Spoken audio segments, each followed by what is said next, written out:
Moving episode 8 dimulai dengan kilas balik ke tahun 1987.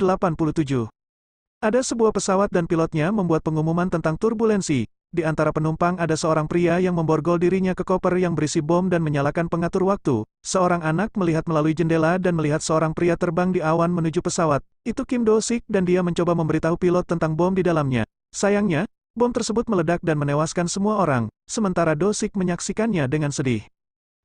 Waktu kemudian melanjutkan perjalanan ke tahun 1994, ketika Mi Hyun dulu bekerja untuk NIS di agensi Namsan. Dia berusia 24 tahun, agen termuda sejak berdirinya agensi tersebut. Saat itu dia dikeluarkan dari tugas lapangan karena mengalami luka pada matanya. Setelah cedera matanya, pekerjaannya dipindahkan ke bagian administrasi di divisi manajemen informasi.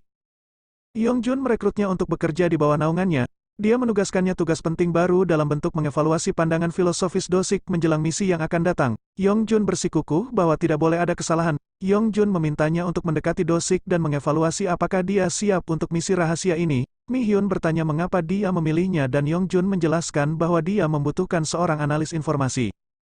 Mi Hyun tidak mempercayai alasannya dan Yongjun menjelaskan lebih lanjut, menyatakan dia perlu menggunakan kecantikannya sebagai senjata. Yongjun mempermanis kesepakatan itu dengan berjanji memberinya kesempatan untuk kembali ke lapangan sebagai agen operasi hitam lagi. Namun, jika dia gagal, Yongjun memberitahu bahwa dia akan menghadapi konsekuensinya. Mi Hyun memeriksa file Do-sik dan menganggapnya tampan. Selama minggu berikutnya, Mi Hyun berusaha sekuat tenaga memikatnya, sengaja selalu memperlihatkan diri di depan Do-sik. Yongjun telah mengupayakan segalanya untuk memastikan Mi Hyun tahu kapan Do-sik akan datang ke kantor. Pada gilirannya, kita mengetahui bahwa mitra Do-sik adalah Ju-won. Dari situlah Mi Hyun juga mengenal Ju-won. Kembali ke misi, usaha Mi Hyun mulai membuahkan hasil saat Do-sik mulai memperhatikannya. Namun, dia tidak mendekatinya. Yongjun juga berperan besar dengan membuat Do-sik dan Ju-won sering mengunjungi kantor untuk melapor kepadanya. Dia juga secara selektif memberi Ju-won lebih banyak dokumen, membiarkan Do-sik berkeliaran di lobi kantor agar lebih banyak waktu untuk bertemu dengan Mi Hyun. Setelah beberapa minggu, rayuan diam-diam itu berakhir ketika Do-sik mendekati Mi Hyun di mesin kopi kantor. Permainan akal dimulai saat Mi Hyun dan Do-sik semakin dekat.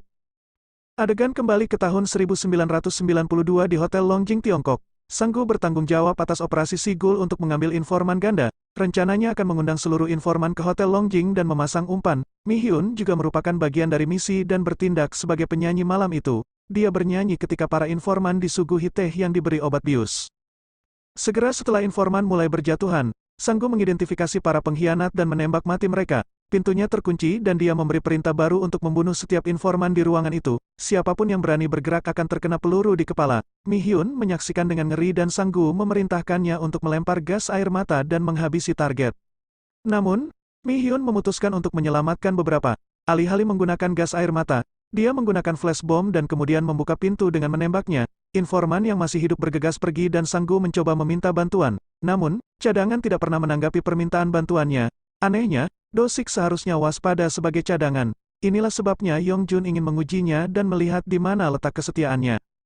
Kembali ke tahun 1994, Mi Hyun bekerja keras dalam misinya untuk merayu Do-sik. Won Kyu adalah salah satu atasannya dan merasa iri karena Yongjun tidak memilihnya. Karena alasan inilah Won Kyu mengungkit kegagalan Mi Hyun pada tahun 1992 saat operasi Sigul. Dia terkejut karena Yongjun menyadarinya dan tetap memilih Mi Hyun. Dia mengubah rencananya dan mulai menyulitkan Mi Hyun. Seiring berjalannya waktu, Do-sik mulai menunjukkan ketertarikan pada Mi Hyun. Mereka mengadakan kencan minum kopi diam-diam di mesin kopi kantor.